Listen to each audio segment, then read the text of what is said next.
Pedro Chabelas, soy abogada postulante del Corporativo Jurídico Andrade y Asociados y miembro activa de la Barra de Juristas de México, Colegio Profesional AC, Ciudad de México. Para mí es un honor presentar al siguiente ponente, quien es licenciado en Derecho, titulado en la Universidad Nacional Autónoma de México, licenciado en Psicología, titulado en la Universidad Latinoamericana, licenciado en Ciencias Políticas y Administración Pública, titulado en la Universidad Nacional Autónoma de México. Se ha desempeñado en el sector público como subdirector de Participación Social para el Desarrollo de las Ciudades en la Secretaría de Desarrollo Agrario, Territorial y Urbano, subdirector de Proyectos Urbanos en la Secretaría de Desarrollo Agrario, Territorial y Urbano, subdirector de Programas Institucionales en la Universidad de Asistencia e Integración Social en el Sistema Nacional para el Desarrollo Integral de las Familias, DIF, consultor de proyectos estratégicos para el Gobierno del Estado de México y Veracruz en las áreas de organización y auditoría, así como en el sector privado como psicoterapeuta y consultor independiente. Él nos presenta su ponencia titulada Psicología del Testimonio. En el año 2017 se emitió una tesis aislada titulada Procesos de Memoria, herramientas para analizarlo al valor, el testimonio de una persona rendido en un juicio penal. En este criterio se hace referencia al uso de la psicología del testimonio, como la disciplina inmersa en la psicología experimental y cognitiva, que se centra en delimitar dos puntos: la credibilidad de la declaración analizada, entendida como la correspondencia entre lo sucedido y la relatoriedad por el testigo, la precisión de lo declarado, esto es, la exactitud entre lo ocurrido y lo que el testigo recuerda.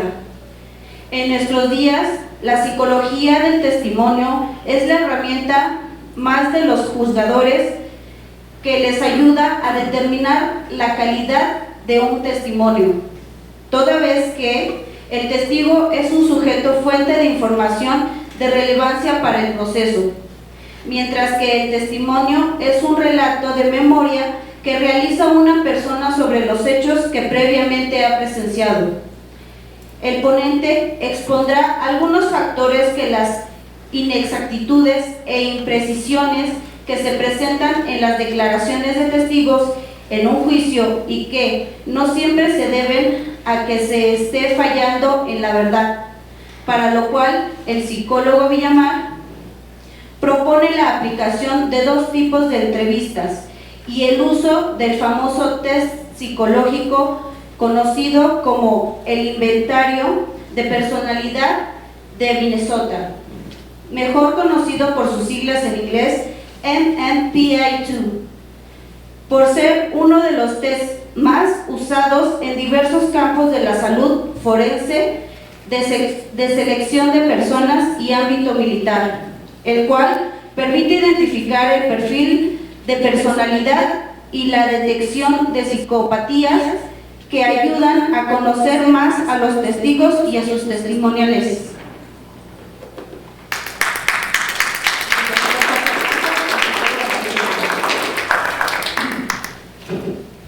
Pues muchas gracias a todos. Sí, puedo comentar. Que han aguantado hasta esta hora. Voy a tratar de hacer un poco ameno y un poco. Le voy a pedir a mis compañeros que den nada más el título de algunas tesis, porque yo creo que el 90% de los juicios siempre hay testimonios. Y lo curioso es que se han dado mucha capacitación a diferentes procuradurías. Nada menos ayer, el lunes, estoy tomando un curso sobre cómo defender los derechos humanos que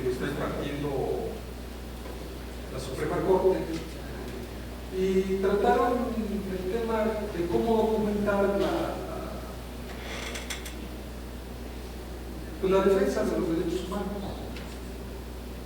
Y uno de los puntos que tocaron era precisamente uno de los elementos muy importantes que se analizan en un testimonio, pues es la entrevista. ¿Y cuál fue mi sorpresa?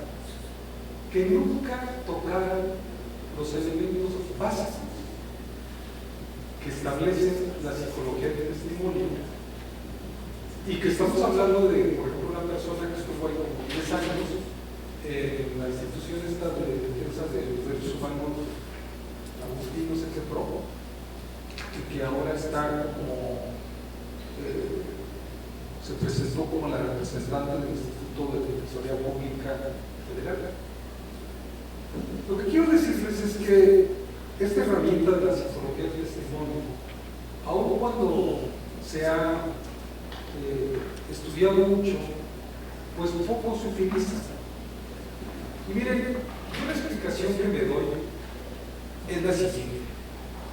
La ciencia tiene 3 grandes rubros de desarrollo. La primera es la teórica, la segunda es la metodológica y la tercera es la instrumental. Curiosamente, en la parte de instrumental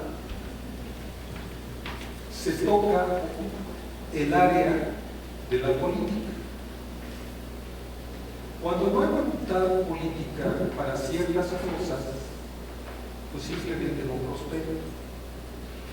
Lo interesante es que ahorita vamos a leer 4 títulos de algunas tesis donde al operador jurídico se le abre la ventanita para utilizar esta herramienta de psicología del testimonio, que ahorita se los voy a plantear, pero que también esta área de la psicología del testimonio lo vamos a ver. Les voy a tocar algunos puntos así muy a vuelo de pájaro de la memoria, luego algunas técnicas de las más conocidas por 2 grandes precursores españoles, de Arce y Fariña, que son los que más han escrito sobre esto. No rescato mucho a Manzanero y a otro también español, porque ellos se quedan en la parte teórica, donde conceptualizan y definen muchos términos, pero pues eso a la hora de desarrollar la metodología instrumental no ayuda mucho. Entonces se andan dando palos de ciego y también pues hay muy poca voluntad política, pero lo interesante de eso es que estas tesis abren la ventana pues para empezar nosotros como operadores políticos a aportar esta prueba. Y bueno, ya me estarán ayudando ustedes en qué momento y qué recursos se podrían utilizar. Miren, vamos a empezar con el maestro Narváez. Me va a hacer el favor de leer el título de una tesis y voy a hacer algunos comentarios y ya después yo les sigo con los demás. Si faltan los compañeros, son 4 tesis. Peritaje en psicología en el sistema penal acusatorio. Cuando de la verbalización que realiza la parte que ofrece ese dato de prueba, se desprenda que el autor del dictamen relativo, lejos de emitir una opinión experta o técnica sobre los hechos, se limita a plasmar lo que le refirió uno de los testigos, atento a los conocimientos científicos afianzados. El juez de control debe estimar que aquel no puede brindar algún apoyo a la hipótesis fáctica que pretende respaldar para efectos del dictado del auto de vinculación al proceso. Fíjense en este caso cómo llegó todos los recursos que se invirtieron para decirle al operador jurídico, o sea, no trates de verme la cara, porque no estás utilizando los elementos mínimos de lo que es la psicología jurídica, y el psicólogo, con un total desconocimiento, lo único que hace es, según el emitir un dictamen, poniendo lo que le refirió uno de los testigos. Imagínense, nada más para que se den cuenta del tamaño del pañal que traen, ¿no? estamos en pañales. Bueno, vamos con la segunda. No sé si Entrevistas como datos de prueba en el sistema penal acusatorio.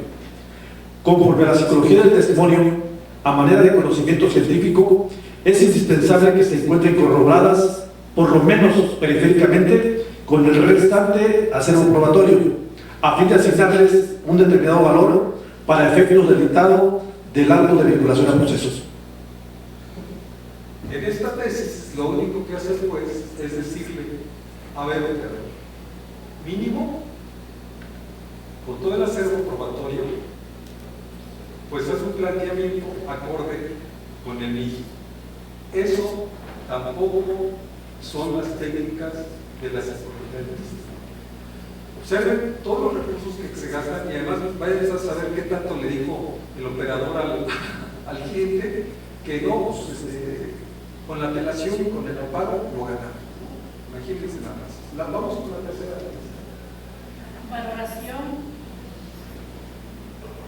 Valoración de la prueba testimonial conforme a un modelo no presumista implica a no dar por sentada la veracidad de los externados por el testigo, sino escudriñar si concurre algún factor que hubiere incidido en la exactitud del recuerdo conforme a la psicología del testimonio, así como desarrollar un ejercicio de corroboración de aquella prueba con los demás elementos del juicio, incorporando en la audiencia del juicio oral.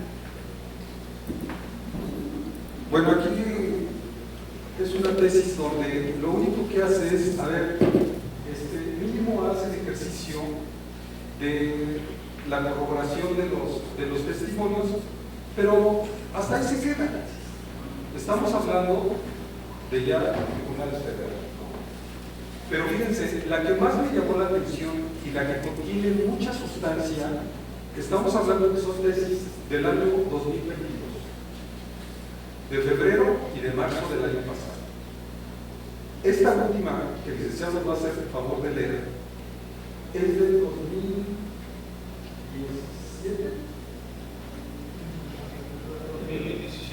Julio de 2017. Me parece la más robusta, la más interesante, y cuando me cayó en las manos fue cuando empecé a estudiar este tema, porque uno de los temas que me ha llamado mucho la atención es el daño psicológico, y cuando me cae en las manos esta tesis, cuando empiezo a estudiar este tema, y vamos a ver qué lo que se hace.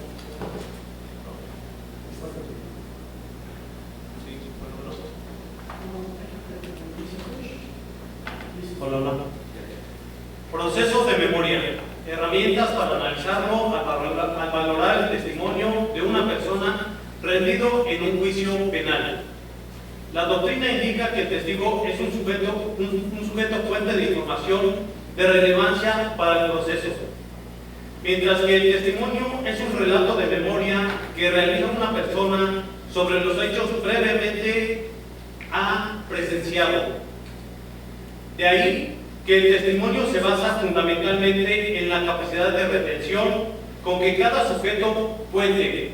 Ahora, la memoria no es una reproducción literal del pasado, sino un proceso dinámico en constante reelaboración, que puede ser susceptible de distorsiones e imprecisiones en virtud del complejo proceso que se interviene, es decir, el modo como 1. Se ha percibido el hecho. 2. Se ha conservado en la memoria. 3. Es capaz de evocarlo. 4. Quiere expresarlo. Y 5. Puede expresarlo. Durante ese proceso existen distintas variedades que afectan la exactitud del testimonio, entre las que destacan: 1. Periféricas al suceso, aquellas que afectan al proceso de la percepción, por ejemplo, tipo de suceso, nivel de violencia y tipo de exposición al hecho. En virtud de la actualización de esta variable, se interrumpe el proceso normal que la memoria sigue para almacenar la información. Esto es, se produce una codificación selectiva de la información al recordar el tema principal del suceso, pero afectando los detalles periféricos. Bien. Esta tesis empieza a dar indicios más o menos claros de lo que es la psicología de este. Entonces, bueno, yo me preguntaba, bueno, ¿cómo instrumentar esta herramienta si en el 90% de los juicios hay testigos? ¿Y cómo argumentar que ese testigo, pues no, su testimonio no es verdadero? También otro elemento que hay que considerar en las ciencias sociales es que uno de los elementos que nos hace ciencia, recuerden, es la estadística. Y la estadística no es absoluta. Aquí lo interesante es que hay muchos jueces quieren un peritaje con una oración categórica de que sí es verdadero o no es verdadero. Cosa que de plano es imposible. A ver, ¿dónde empieza esto de la psicología del testimonio?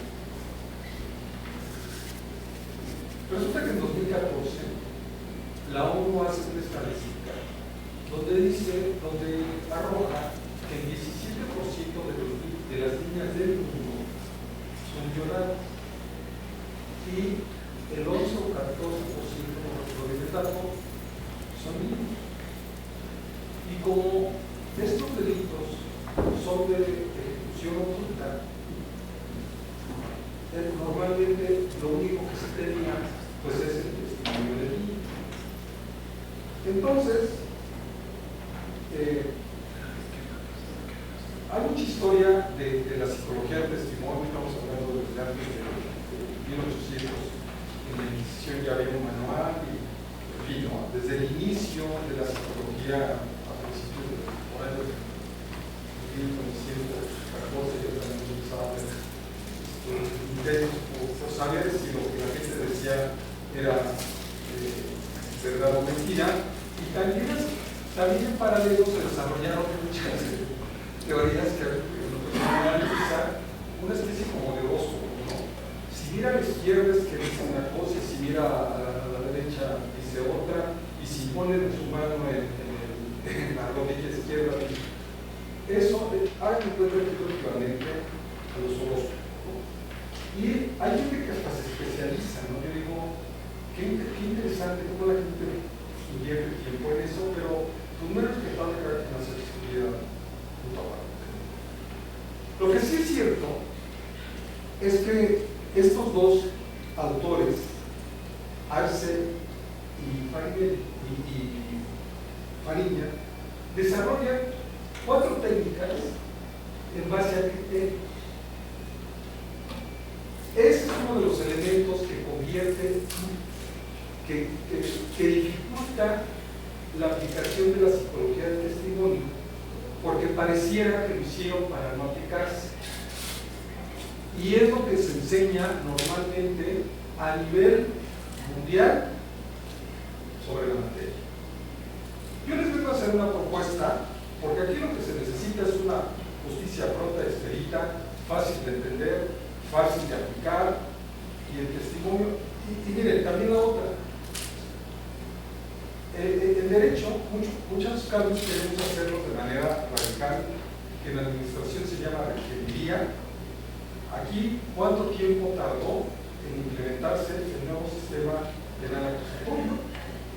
¿Cuántas veces se pospuso esa fecha? Y díganme si hoy por hoy, a su cabalidad, se ha implementado ese sistema. Obviamente no. De igual manera, esta área de cómo probar los testimonios, yo vengo a proponer un elemento que sí les puede servir para iniciar el proceso de mejora. Yo creo mucho en los procesos de mejora, porque además así el paradigma en psicología, el cambio conductual, creencias y demás, es lo que ha funcionado. Me acuerdo que mi abuelo me decía, no le cambies el nombre al perro porque si no te va a volver loco. Entonces, pues mi perro se llamaba Capitán y yo le decía, Capi, no, estás cambiando el nombre, se va a volver loco. Entonces, cuando los cambios son radicales, se opinan un poco.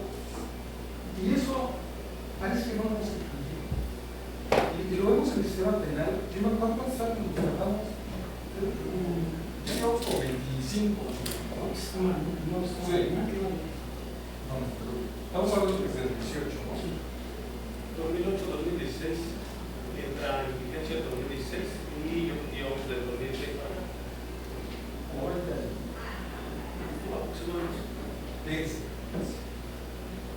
Y hubo un intento de establecer el sistema, este sistema de psicología del testimonio en Chihuahua.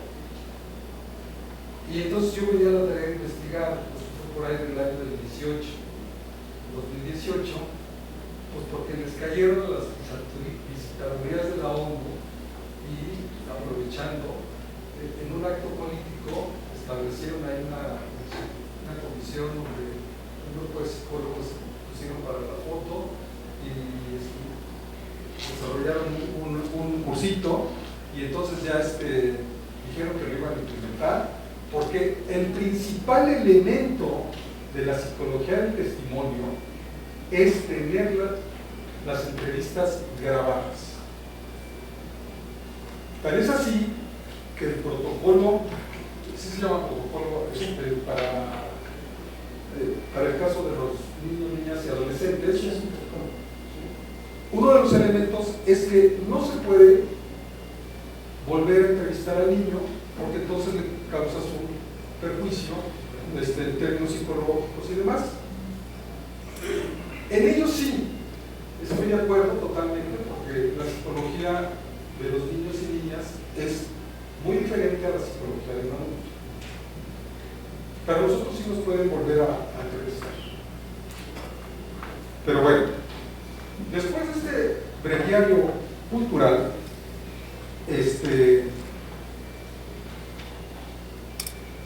y entonces los niños, lo primero que se utilizó fue los niños por estos datos de la ONU. Entonces no, pues esto ya es un problema de salud pública, ¿no? Entonces, y después este sistema, estos autores de Arce y Fariña lo traspolan a lo que es la violencia familiar o la violencia de género, y incluyen un elemento que es el evaluar la intención del declarante, ¿no? Que hay veces que también lo hacen con tal de perjudicar al contrario. Entonces, bueno, fíjense,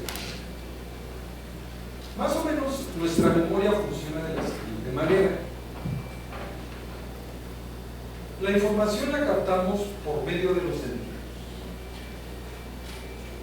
Esto, para que se den una idea, la información en un acto, en un hecho que presenciamos, captamos el 5% y nos dura 250 milésimas de segundo en la memoria sensorial. ¿Cuál es la que se nos queda? Dos elementos. La que le generamos atención por toda la información almacenada en nuestra personalidad, en nuestro cerebro, por todas nuestras características. ¿Sí? Por eso, ya después que pasa de esos, imagínense la cantidad y la subjetividad, ¿cuánto nos quedaría de ese 5% que tenemos, de esa información que tenemos a disposición de un evento que presenciamos, y que además, si no entra nuestra memoria a corto plazo, es decir, la memoria en base a toda nuestra esponja, por ejemplo, por decirlo así, tenemos 250 milésimas de segundo para captar la información. Entonces, ¿cuánta información nos queda? Pues muy poquita, ¿no? Y por eso los jueces hablan de que, y lo dejan abierto, en una de las tesis habla de que el operador jurídico deberá presentar un dictamen con elementos científicos.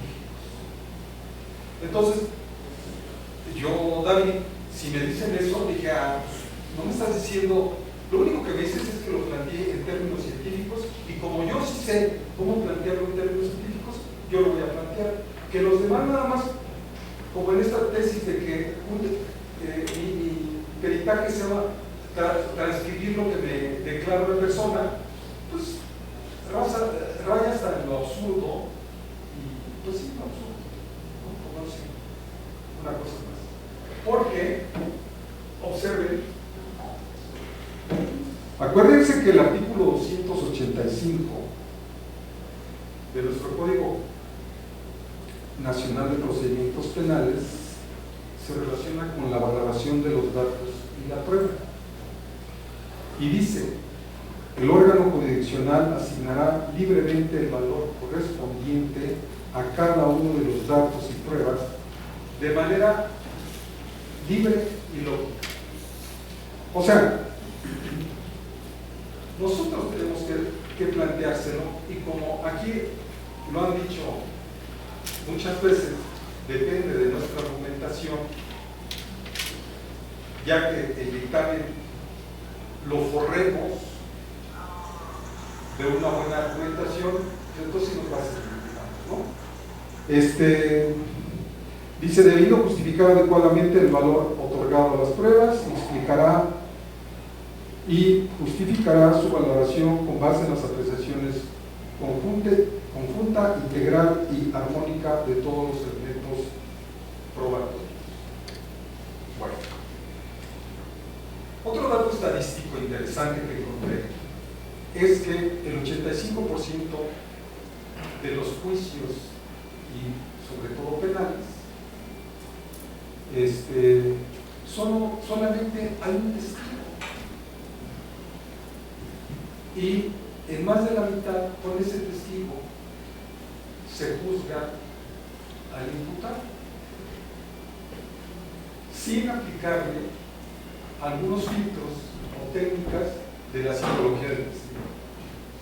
Estos datos sí son preocupantes, y cuando he platicado al respecto, me dicen los jóvenes, oiga, ¿y cuáles son las preguntas mágicas que hay que hacer? No hay. Pero sí hay que entender este proceso de memoria, porque después de que captamos la información, después de esa memoria sensorial que dura 250 milésimas de segundo, entramos a lo que es la memoria a corto plazo o la memoria de trabajo, que también dura muy poco, y que es donde empiezan los problemas, porque entonces nosotros empezamos a hacer una valoración de los datos, de la información que captamos, y esto es algo inevitable en el ser humano. Y ya después, si lo estamos reflexionando varias veces, puede ser que podamos enviarla, y la importancia que le demos obviamente, a la memoria a largo plazo. Esto que le estoy diciendo, me aventé como 10 conferencias que hay en internet, 3 presenciales, 8 libros, y nunca me explicaron esto, que para mí es obvio como psicólogo. Todo esto que se los digo para nosotros son preguntas de la primera unidad de memoria, así está bien. Entonces fíjense, ¿cómo entramos a los pocos minutos en la valoración de lo que vimos y empieza a ver la subjetividad? De tal suerte que entonces estos, yo me traje mi guión para no perderlo, porque con eso de que empiezo entonces vamos a pasar a lo que es la entrevista estándar, ¿no? Entonces, ¿qué sucede cuando uno llega al Ministerio Público? Ya con toda nuestra subjetividad encima, ¿no? Yo le voy a llamar entrevista estándar, que es la que se da, ¿Qué elementos tiene? Se la pasan interrumpiendo, apúrese, empiezan a hacer preguntas cortas y con respuestas cortas. Y empiezan a hacer preguntas que a veces ni al caso vienen, que pareciera que nos quieren cumplir. Porque yo también he sido parte de entrevista del MP, he presenciado entrevistas, a veces he ido nada más como observador, en fin. Digamos que se obtiene muy poca información. Le voy a poner así información, no sé si sea verdadera o falsa, pero lo que sí me queda claro es que esa información ya va contaminada de valoraciones de juicio del entrevistado. Bueno, aquí lo interesante es que ya tiene tiempo, estamos hablando del 92. Unos norteamericanos, también casi todos los psicólogos, solamente que lo pasen de noche, les dan una materia que se llama entrevista. Y otra cosa, nada más como dato curioso, aquí le ponen en esta tesis que me parece la que aborda más elementos, que la psicología del testimonio está enmarcada en la psicología experimental y cognitiva. Bien, todas las corrientes psicológicas, y lo vamos a ver más adelante como un elemento importantísimo de la psicología del psicoanálisis, juega un papel importante en esto. Entonces, enmarcar la psicología del testimonio en dos corrientes, uno ya lo predispone a no salirse de esos marcos teóricos. Ahí está otro sesgo cognitivo-científico en esta. Entonces, ¿por qué se llama experimental? Pues porque se le han pasado, toda la psicología se le ha pasado haciendo experimentos para otra cosa, ¿no? Desde Pavlov, que es el padre de la psicología cognitivista, vemos que ¿sí se acuerdan de ese experimento de la campanita y del bistec? ¿Se lo saben ese experimento? Bueno, lo que pasa es que Pavlov descubre el condicionamiento operante porque tenía unos perros, y entonces cuando les ponía sus bisteces, pues animaban los perros. Y por casualidad, que muchas cosas en la ciencia es casualidad, se da cuenta que al momento de darles su bistec, él sonaba una campanita y salivaban los perros de que tenían que comerse sus bisteces. Pero se dio cuenta que llegó un momento en que no les ofrecía, no les proporcionaba sus bisteces, pero nada más sonaba la campanita, y la campanita, por el simple sonido, los perros salivaban. Esos son los primeros experimentos en psicología, y nosotros estamos muy condicionados. De hecho, la psicología social, otros dicen que está enmarcada en la psicología social. Señores, todo es psicología.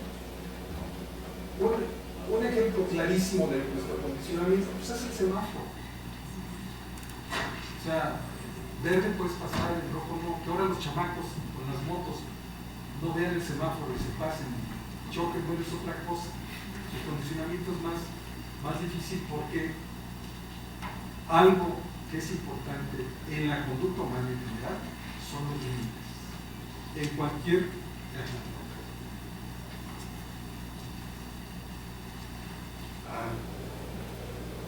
Bueno, lo que sigue se los voy a dar en 5 minutos. Bueno, voy a ser muy breve.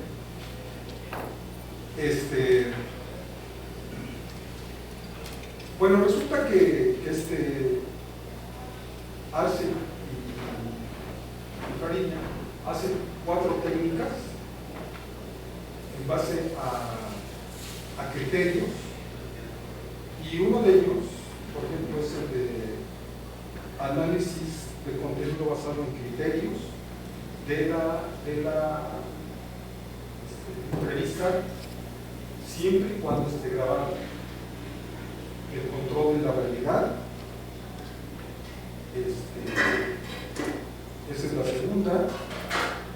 La tercera es el análisis de la validez de las declaraciones, y la cuarta es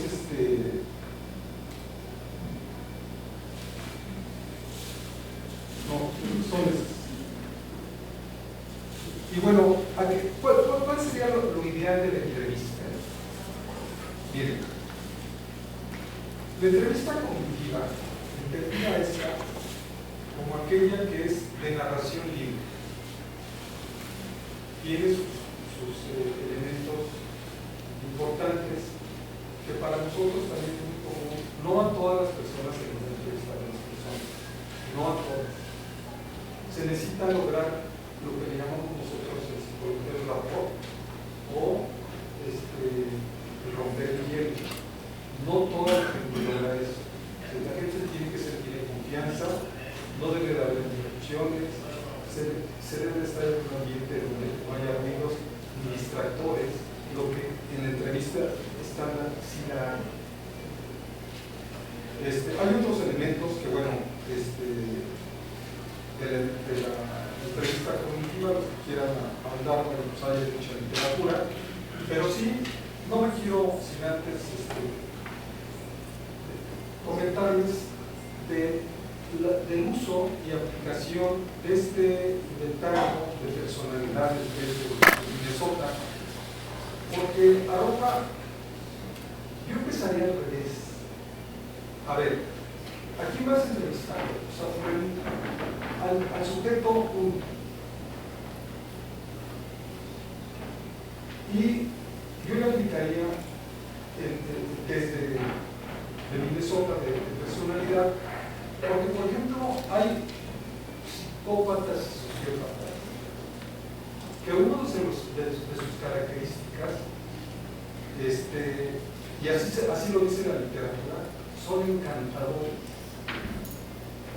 y pueden engañar a muchas personas con su capacidad carismática para encubrir, digamos, su maldad en términos de límites. Yo aquí traigo un dictamen, nada más para que se den cuenta lo poderoso, y ustedes dirán si no es útil.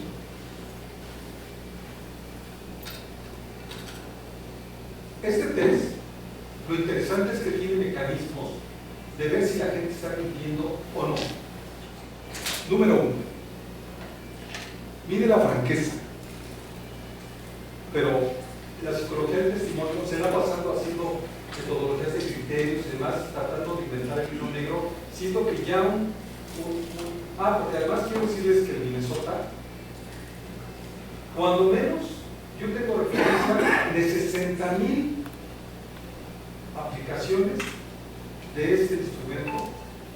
Es usado por los militares, en los hospitales clínicos, en el ámbito laboral.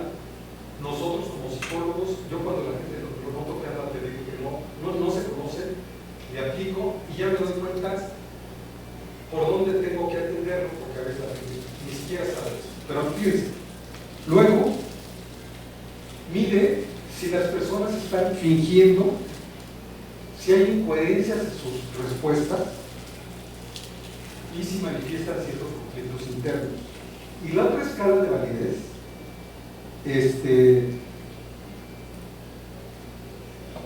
es como, es que aquí está en inglés, lo que trato de decir es que qué tanto se dejan conocer por dentro.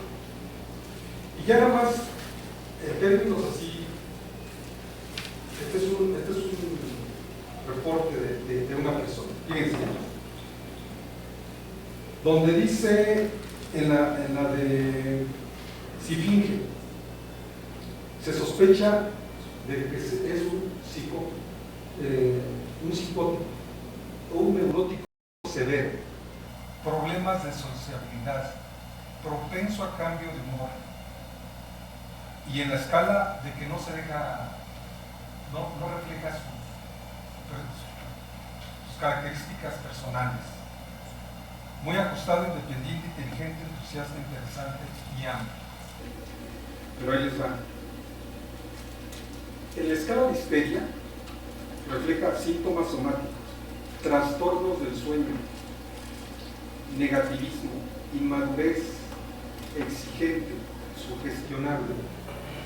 En la escala de psicopatía puede tener problemas con la ley y la autoridad, puede consumir drogas, problemas familiares, impulsivo, extrovertido, relaciones superficiales. En la escala de paranoia, este sujeto salió como predisposición paranoide, excesivamente sensible, suspicaz, airado, resentido, reservado. Pero hay otra, y así sale con muchas patologías, y la última sale que es amistoso, equilibrado. ¿Qué quiere decir esto? Que este sujeto es el clásico psicópata que no llega a lo superpatológico, pero que sí cubre y que puede ser muy propenso a cometer